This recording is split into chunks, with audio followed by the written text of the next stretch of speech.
જય માતા ખેડૂત મિત્રો, સ્વાગત છે તમારું ખેડૂત પુસ્તક ચેનલમાં। આજે તારીખ 26 માર્ચ 2024 ને આજની સાંજની 7 વાગ્યાની હવામાન અપડેટની અંદર માહિતી મેળવી તો ફરી એક વેસ્ટર્ન ડિસ્ટર્બન્સની અસર ગુજરાતમાં જોવા મળી શકે છે। આગામી દિવસ દરમિયાન એક નવી સિસ્ટમ આવી રહી છે, જેની અસર ગુજરાતમાં કેવી જોવા મળશે, ગુજરાતના હવામાનમાં કેવા ફેરફાર જોવા મળી શકે છે, તેની સંપૂર્ણ માહિતી આપણે આ વિડીયોની અંદર મેળવીશું। ચેનલમાં નવા હોય તો ચેનલને સબસ્ક્રાઇબ કરી દેજો અને વિડીયોને લાઇક આપીને તમામ ખેડૂત ભાઈને શેર કરી દેજો। ખાસ કરીને અત્યારે ગુજરાતની અંદર શુષ્ક હવામાન જોવા મળી રહ્યું છે, સાથે જ ગુજરાતની અંદર ઉનાળાની શરૂઆતની સાથે તાપમાન મોટા પાયે વધી રહ્યું છે। એવામાં ફરીવાર એક ઉત્તર ભારતના વિસ્તારમાંથી WD એટલે કે એક વેસ્ટર્ન ડિસ્ટર્બન્સ પસાર થવાનું છે।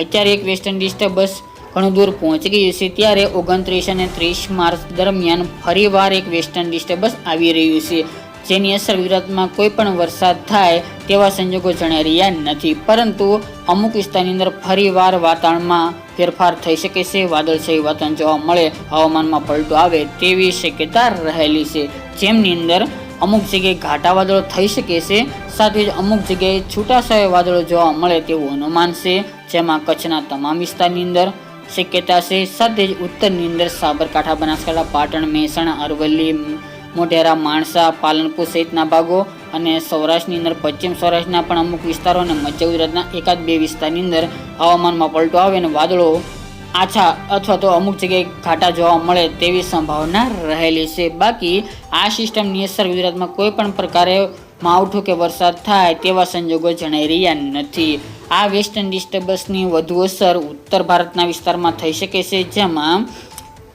રાજસ્થાન રાજ્ય, તેની સાથે દિલ્હી, હરિયાણા, જમ્મુ કાશ્મીર સહિતના ભાગોની અંદર, ઉત્તરાખંડ સહિતના ભાગોની અંદર વરસાદને લઈને હવામાન વિભાગે આગાહી કરી છે, પરંતુ હાલની અપડેટ મુજબ ગુજરાતમાં કોઈ પણ પ્રકારે આ સિસ્ટમને કારણે માવઠું થાય તેવા સંજોગો જણાઈ રહ્યા નથી, જેને તમામ ખેડૂત ભાઈ નોંધ લેવી। ખાસ કરીને ગુજરાતની અંદર અત્યારે સૂકું વાતાવરણ આગામી દિવસ દરમિયાન જોવા મળશે। હાલ આગામી દિવસ દરમિયાન આ વેસ્ટર્ન ડિસ્ટર્બન્સની અમુક અસરના કારણે 1-2 ડિગ્રી તાપમાન ફરી નીચું આવે તેવી પણ શક્યતા રહેલી છે, પરંતુ એવરેજ તાપમાન 40 ડિગ્રી તેમજ 40 ડિગ્રી પ્લસ જોવા મળે તેવું પણ અનુમાન હાલની અપડેટ મુજબ જોવા મળી રહ્યું છે। જ્યારે પવનની ઝડપ સાવ નોર્મલ જોવા મળી શકે છે, જેમાં 7-8 થી લઈને 14-15 કિલોમીટર પ્રતિ કલાકની ઝડપે પવન ફૂંકાય તેવું અનુમાન છે। બાકી ગુજરાતની અંદર કોઈ મોટા પાયે કોઈ પણ ફેરફાર થાય તેવા સંજોગો જણાઈ રહ્યા નથી। સિસ્ટમ આવશે તો અવશ્ય ગુજરાતની અંદર કેવી અસર કરશે કે નહીં તે આગામી દિવસોમાં જણાવશું, પરંતુ અત્યારે જે વેસ્ટર્ન ડિસ્ટર્બન્સ આવી રહી છે તેની માહિતી અત્યારે આપી રહ્યા છે તે મુજબ કે ગુજરાતની અંદર ફક્ત હવામાનમાં પલટો આવશે અને અમુક ફેરફારો જોવા મળી શકે છે, બાકી કોઈ ગુજરાતની અંદર વરસાદની સંભાવના રહેલી નથી। તાપમાનની માહિતી આપણે કાલના વિડીયોની અંદર આપશું। આજની અપડેટ માટે આટલું જ, ફરી એકના વિડીયો સાથે મળીશું।